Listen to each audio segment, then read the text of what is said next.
Fala galera, bom dia, boa tarde, boa noite, boa madrugada. Prazer, meu nome é Davi Fernando e vim trazer mais um vídeo aqui pro canal. No vídeo de hoje, bora comentar aí o capítulo 6 do livro Como Tudo Começou, né? Do Adalto Lorenzo. Faz tempo, cara, faz tempo que a gente não comenta o livro do Adalto Lorenzo, tá? E eu cheguei a terminar o capítulo 6 e vim trazer um resuminho aqui pra vocês. Mas antes de começar, curta, compartilhe, comente e se inscreva aqui no canal. Beleza? Eu vou fazer igual o outro vídeo, vou fazer cortes, tá? O outro vídeo não, que o outro vídeo foi de lógica e realidade, né? Cheguei a fazer uns cortes, mas não tanto. Foi o vídeo do acho que foi, não tô suficiente para ser ateu que eu fiz isso. Então, bora lá, tá? Aqui o título vai ser A Origem dos Bilhões de Anos, que eu creio que tá aí na capa, tá? Do vídeo. Bora lá? Ele fala bem assim, ó. Ele cita novamente, né, como a gente faz no livro do Adalto, na capa, ele cita uma frase de um doutor Henry Morris. Criacionistas e evolucionistas possuem exatamente os mesmos dados. A realidade é a mesma para eles. Contudo, a percepção desta realidade e a interpretação dos dados pode ser notavelmente diferente para ambos. Depende da perspectiva do indivíduo, suas pressuposições, cosmovisões e até mesmo suas tendências. Isso aqui é muito verdade, tá? Muito verdadeiro. Então, ele começa citando: rocha não tem certidão de nascimento. Então, você vai lá na natureza e tal, né, cheio de rochas. Rochas é um conjunto de minerais. E o que é mineral? Mineral geralmente é um objeto natural, né? Formado naturalmente, que tem uma composição química definida. Por exemplo, calcita, mica, feldspato, quartzo, tá? Entre outros. Então, isso são minerais. Um conjunto de minerais forma a rocha. Granito é formado de feldspato, quartzo, mica, tá? Beleza. E tem outros minerais, lepidolita, essas coisas, certo? E depois ele fala sobre terminologia que ele vai usar aqui no livro, que seria Ka, que seria milhares de anos, né? Que o K na matemática é 10 elevado a 3. Seria MA, que é milhões de anos, que seria 10 elevado a 6, o M, né? E GA, que seria 10 elevado a 9, que é bilhões de anos, né? Eu ia falar quilo-ano, não sei se tá certo, mega-ano e giga-ano, só para associar, né? E depois ele vai falar, ele vai falar muito de métodos de datação aqui, eu não vou me ater muito a isso, senão vai ficar muito chato o vídeo, tá? E ele vai falar sobre método de datação, que é de radioisótopos e tal, e em outras coisas. Aí ele cita um exemplo, que eu acho que vai dar pra ver aí, né? Esse daqui, ó.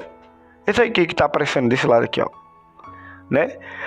Partícula alfa, beta e gama vai estar envolvida quando a gente tá no processo de datação, certo?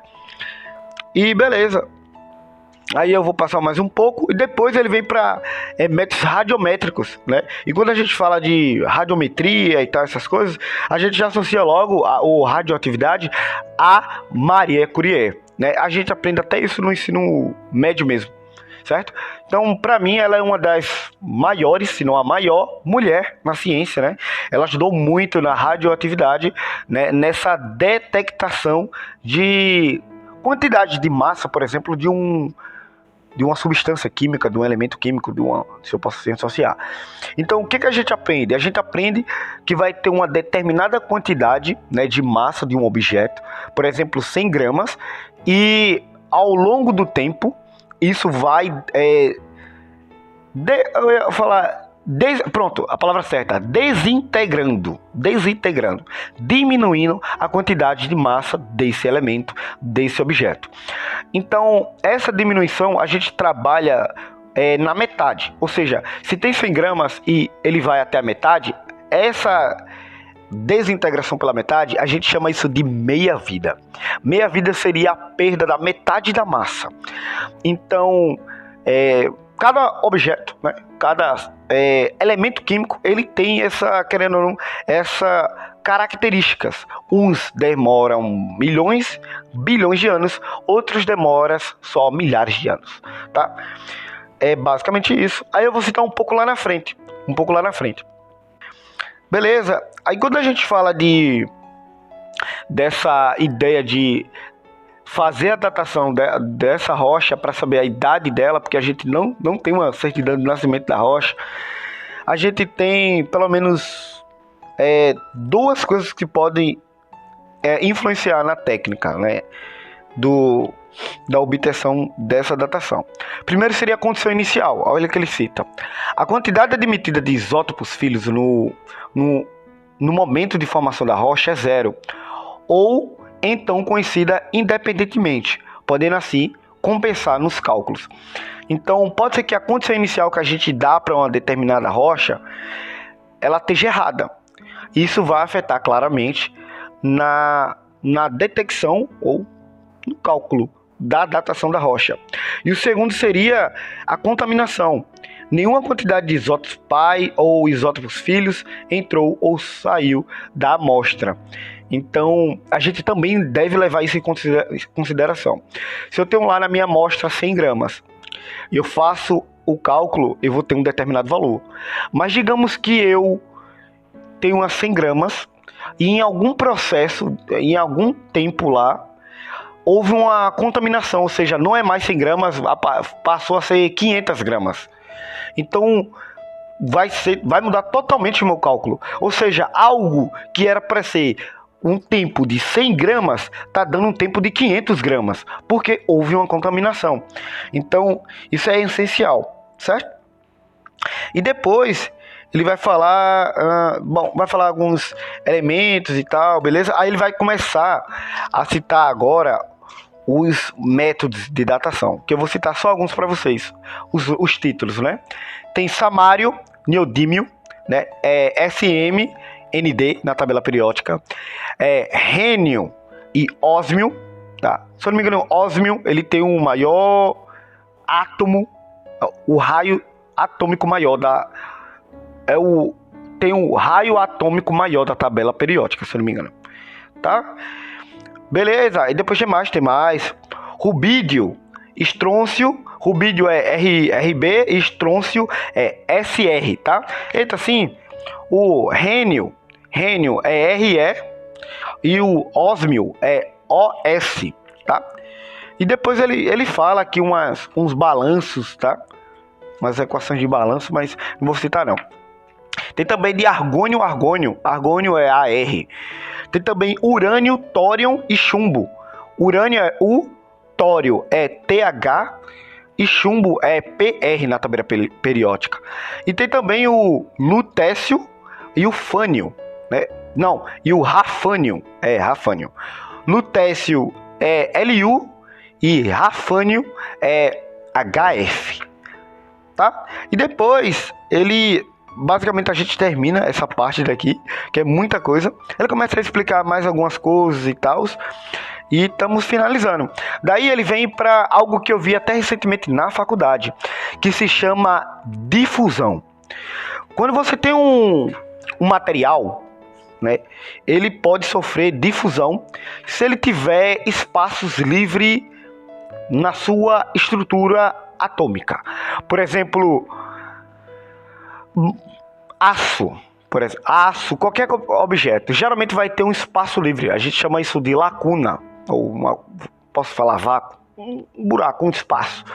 E esse espaço ele pode ser preenchido com outro elemento químico, tá?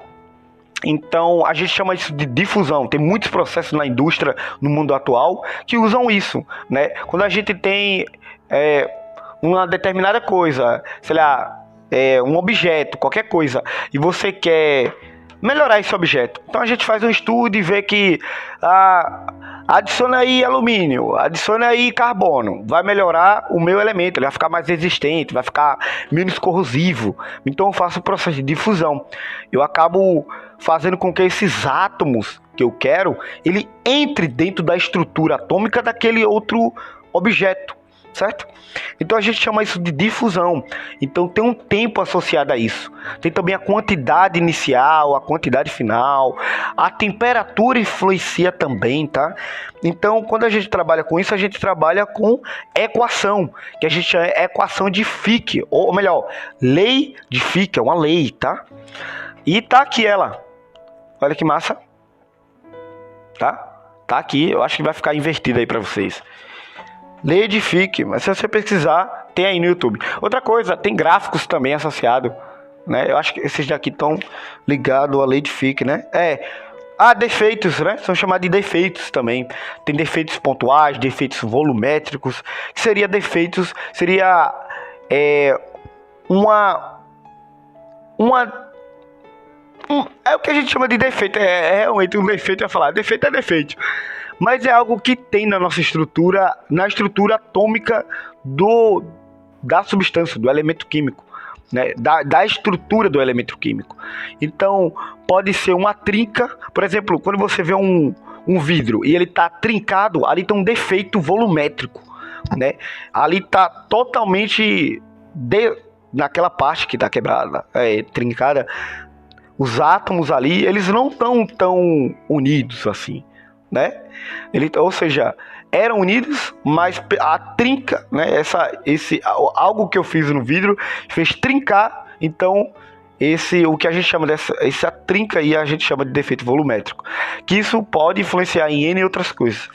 Mas tem também outros defeitos, como defeito pontual, né? Defeito de tipo assim, na própria estrutura, ela vem com uma lacuna, né? Ela vem com espaços pequenos que eu posso estudar e ver qual átomo com menor raio atômico ou um átomo atômico necessário para encaixar naquele espaço, entendeu? Então é tipo assim, é muito complexo falar isso, mas seria basicamente isso. Então eu teria espaços, eu teria lacunas na minha estrutura e eu conseguiria, por meio da difusão, ou seja, sei lá, por meio de algum processo químico, industrial ou até mesmo natural, fazer com que esses elementos químicos ele entrem no meu objeto. Então, quando a gente fala de difusão, a gente fala disso, né?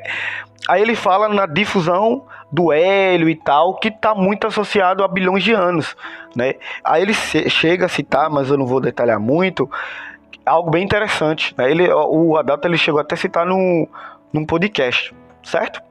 Então é de extrema importância, porque a gente consegue analisar o quanto foi produzido, o quanto está saindo de hélio para a atmosfera, e até eu acho que quanto de hélio também ele é difundido nas rochas, certo? Quanto o hélio ele entra nas rochas.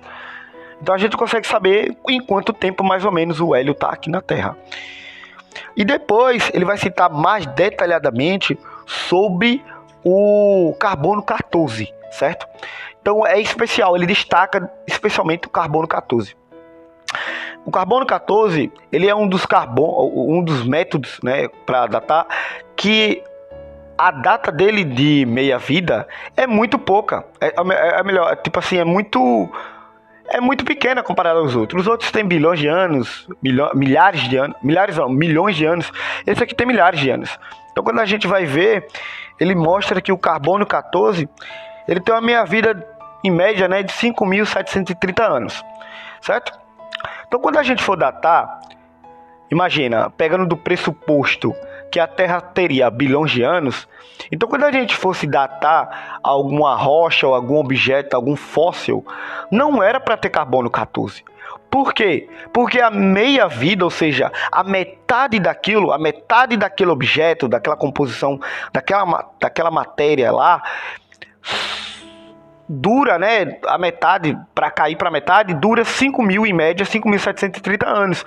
E a gente está trabalhando com milhares de anos. Por exemplo, se eu fosse datar o último fóssil de um dinossauro, ele teria 65 milhões de anos. Pega, cara, olha a diferença de 5.730 anos, que seria a metade. Ou seja, eu tenho um objeto, digamos que eu tenho um objeto. Agora ele tem 100 gramas. Daqui a 5.730 anos, ele vai ter 50 gramas.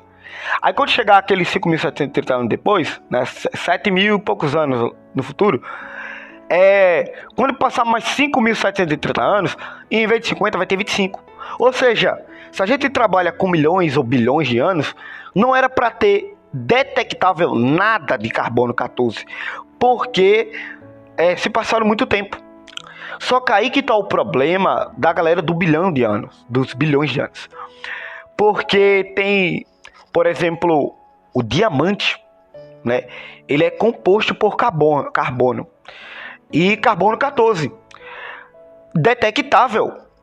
Então, é dito que o diamante foi formado há milhões de anos.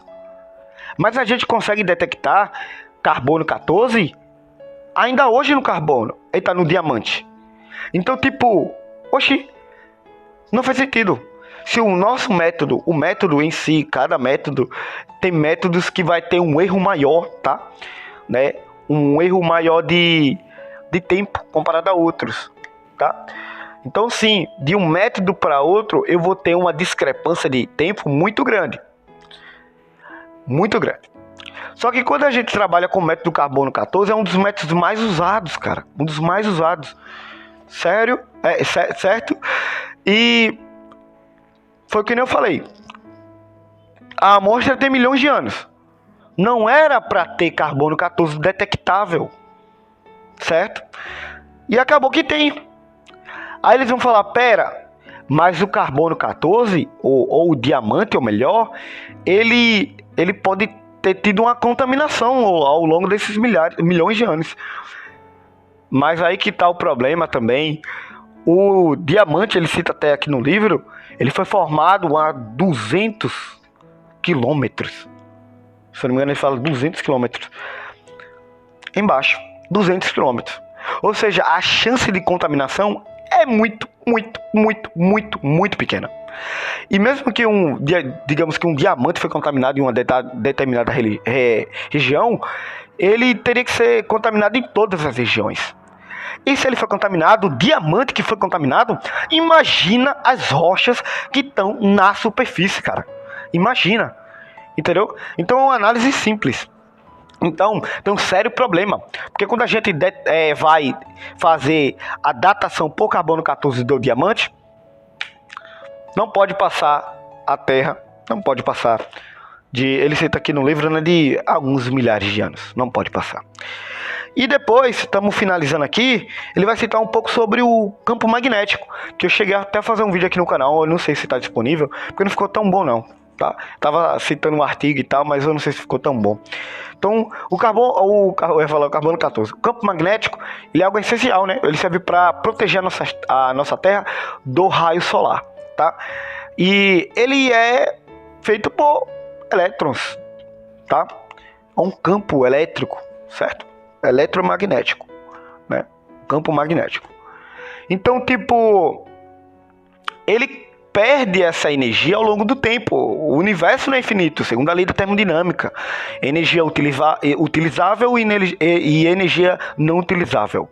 Energia útil e energia não útil. Então, assim, ele vai perdendo essa característica, né? Essa energia ao longo do tempo. E foi analisado, ele cita aqui, né, ele cita aqui, em alguns 150 anos, se eu não me engano, foi analisado. E o campo magnético, ele perdeu, tipo assim, cara, mais de 1%. Eu não lembro, foi 1% alguma coisa, né? Eu não lembro bem, foi 1% alguma coisa, eu não lembro muito bem. Não, tem um aqui, ó. Vou citar esse texto. Por mais de 140 anos, este campo magnético tem sido estudado e medido. Durante esse intervalo de tempo, ele perdeu cerca de 15%. Olha, 15%, caraca, eu estava muito baixo. 15% da intensidade. Estes 15% estão relacionados com a parte principal do campo magnético, chamada dipolar. Estes dados foram apresentados pelo Dr. T.G. Barnes durante as décadas de 70 e 80. E ele dá as referências.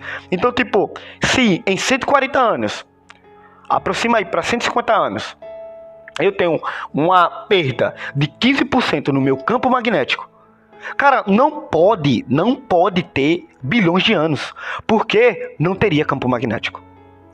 Não teria campo magnético. Ou se teria, seria algo muito fraco. Muito fraco. Muito fraco. Ou seja, a gente já estaria morto. Concluímos então que o campo magnético ele não tem bilhões de anos, ele tem que ter milhares, tá? Ele tem que ter milhares. E depois ele fala sobre o ciclo do carbono e é isso, né? Basicamente é isso. Ele cita mais algumas coisas, mas eu não vou citar não, certo? O próximo capítulo aí vai ficar de segredo aí pra vocês, tá? Vai ficar de curiosidade, spoiler. Então, a gente aprendeu muita coisa aqui. Eu não detalhei os métodos, por exemplo, né, de datação das rochas, que tinha vários: argônio, óreo, tório, chumbo, N outros, mas eu não quero me detalhar muito, porque senão vai ficar muito trabalhoso o vídeo, né? Muito trabalhoso, e eu tenho que estudar, tenho que fazer meus trabalhos. Aqui, ó, desligou aqui o notebook só pra ficar bonitinho, né? Olha, eu aqui, ó. Então, curta, compartilhe e comente, já deixa logo seu gostei. Até o próximo vídeo, galera. Abraço, tamo junto. Continue comigo, tá? Continue comigo. Comenta aí, hein? Valeu!